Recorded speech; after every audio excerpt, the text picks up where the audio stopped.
You're about to make a huge life decision, but your brain has already made up its mind 300 milliseconds ago.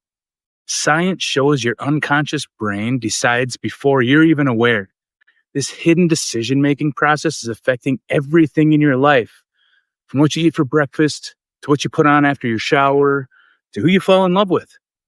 Want to know how to hack the system to take charge of your choices?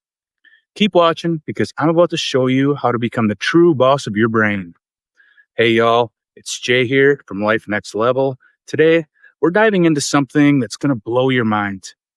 Have you ever found yourself reaching for that chocolate bar before you even realized what you were doing?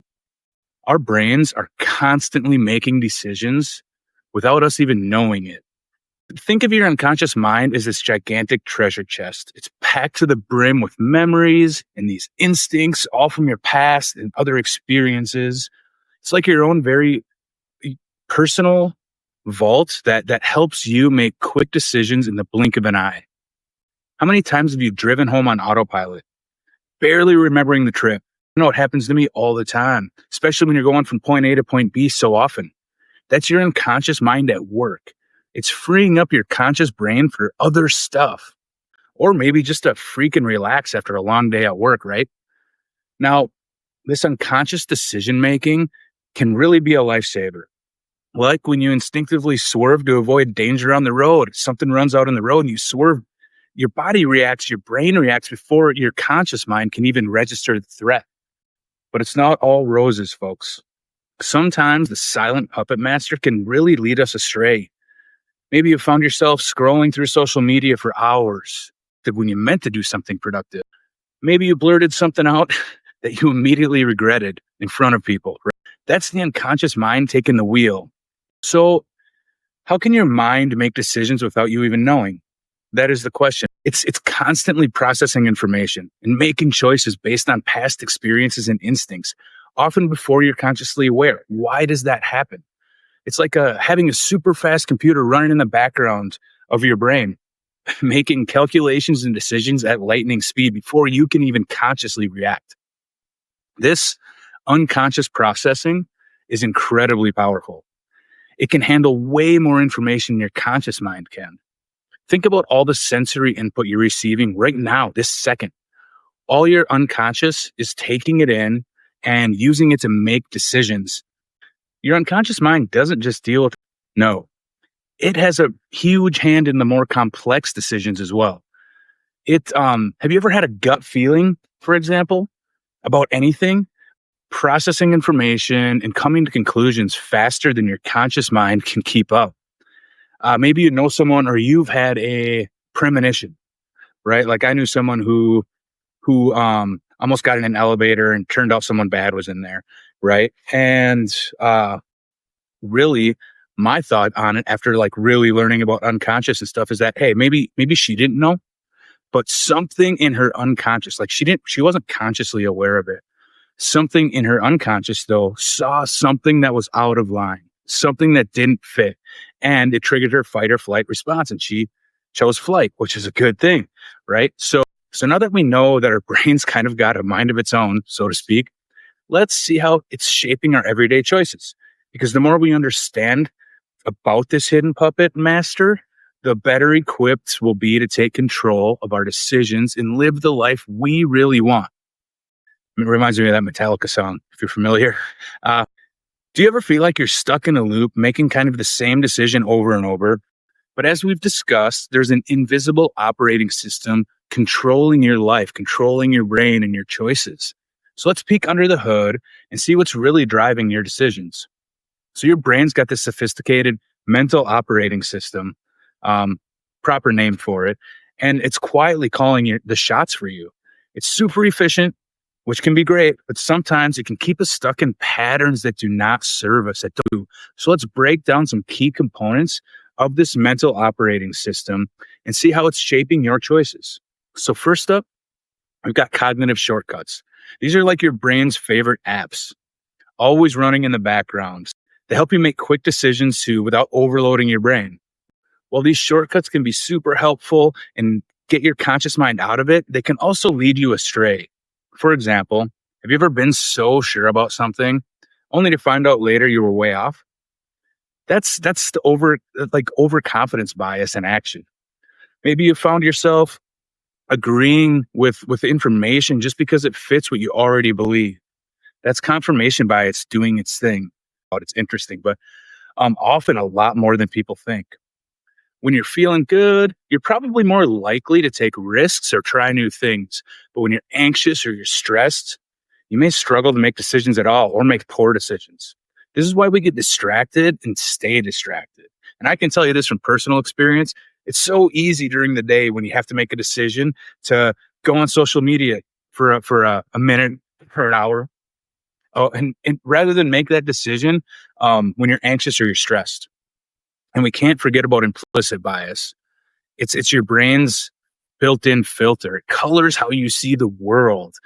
It's the unconscious attitude of stereotypes that you have that affect your understanding, actions, and decisions. Your brain might be making judgments about people or situations without you even realizing it, without anyone even realizing. It's not just, honestly, like most people don't even recognize that they have them. They just know they're agreeing with something, but they don't know it's a bias. They don't know it's this unconscious or subconscious thing at work from how they were raised or what they thought. And the fact that we're talking about this right now and we know it, we're like, very few of us know that. And we can make changes to it. We can correct it. We can recognize it. And that's step one. All this stuff is so interesting. Anyway, all these elements work together and they create this complex web of unconscious influences. It's like your mental operating system that I'm talking about is running all these different programs at once. And each one is kind of subtly shaping your choices and your behaviors and your decisions. But here's the good news. Again, now that we know about this system, we can start to work with it. There are strategies that we can use to improve our decision making and keep these unconscious influences in check. Things like being aware of our biases, using structured decision processes. But we'll get to this a little bit later in the video, a little bit more in depth. But first, we're going to tackle a tricky topic that I bet you can relate to. What happens when your choices don't match your goals?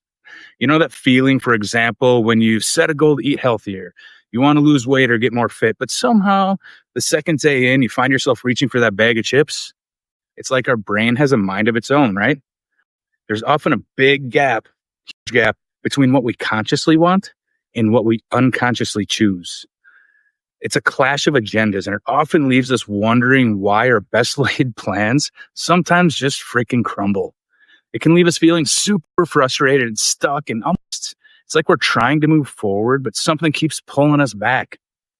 It all comes down to competing mental programs. Your conscious mind sets these awesome goals, right? But your unconscious mind, it's got its own agenda. Think of habits like well-worn paths in your brain, easy to follow without thinking. Your unconscious mind loves it. And honestly, your conscious mind loves it too, because it's just easy for your brain to do it and follow it without thinking. So it's really easy to keep going into those old habits. That's why habits are such a huge thing, good and bad. And it's really hard to break bad habits, but it's good to create new good habits. So that's why most people don't even create these new habits. But it's your brain has this reward system that loves quick wins, even if they don't line up with your long goals. We all love those quick wins. It makes you feel good, right? Social influences play a huge role too. Your unconscious mind is always trying to fit in, sometimes even at the expense of you and your personal goals. And don't forget about emotions. We already discussed them a little bit, but they have such a massive impact on your decision making. They can be huge wild cards. Your emotion. Have you ever made a decision when you were super anxious that you later regretted? I'm sure we all have. Made a huge impulse purchase. I just did it the other day. That's the power of emotions at work. And also a quick win that may not line up with like your long-term money saving goals. For example, I purchased something and 2 days later regretted it. You know, I had this high of purchasing it at the time. It arrived and I'm like, I have to return this. I don't even know why I purchased it. I'm sure you've been there. But the cool thing about all this is really now that we're understanding it, understanding what's going on behind the scenes, you can start to work with your brain instead of against it. It's all about finding the balance between our conscious goals and our unconscious habits. And when we finally start to overcome these unconscious processes, there's a feeling of accomplishment and knowing that's really incredible. It's like breaking free from these invisible chains, right? That we didn't even know were holding us back, but they were. And then once they're working together, the conscious and the unconscious synergistically, boom, it's great. So really, that would be the goal, and that's the long-term goal. That's my long-term goal, is to really start to work with my unconscious, consciously, if that makes sense, and have them work together, because your unconscious is a very, very powerful thing. Um, I really think, and I really believe, I'm reading a book about it right now. I can't remember the title of it, but I'll definitely let y'all know. Um, it's it's um, it's about how goal setting and like your long-term goals. It's about it's about how your conscious and your unconscious work together. And when you have like these long term goals and you want to be a rock star, whatever it is you want to be, you want to be start your own business. Like you need your unconscious and your conscious to work together. Your unconscious has to know you can do it, but you can't do it without your unconscious, because it has to believe that you are capable of this. And I really believe that you can't just do it with your conscious mind. Anyway, that's for another day. But in conclusion, I know that we've covered a lot. Still going to go through a couple of things here, but we've covered a lot about your unconscious mind and its huge power. Just remember that rewiring your mental operating system, it takes time, but it is worth it. Here are like 4 actionable steps. 1, practice self-questioning and journaling. Just means engaging in regular self-reflection through journaling and asking yourself thought-provoking questions. It'll help you identify patterns and beliefs that may be limiting your potential. Additionally, it's sometimes helpful to consider seeking feedback from like trusted friends or mentors or family to gain different perspectives on your thought processes. Sometimes it's really crazy what other people can point out that you just don't see because we have blinders on. 2, seek out diverse perspectives. This will help you challenge your assumptions and broaden your understanding of the world. It helps with biases, right? By actively embracing new ideas and viewpoints, you're going to foster a more open and adaptable mindset, and you're going to open up with empathy, and people are going to love that. 3, use checklists for decision making. Seems simple, but just create a list of pros and cons, and to clarify your thoughts and guide your choices on any decision you have to make. The bigger, the better.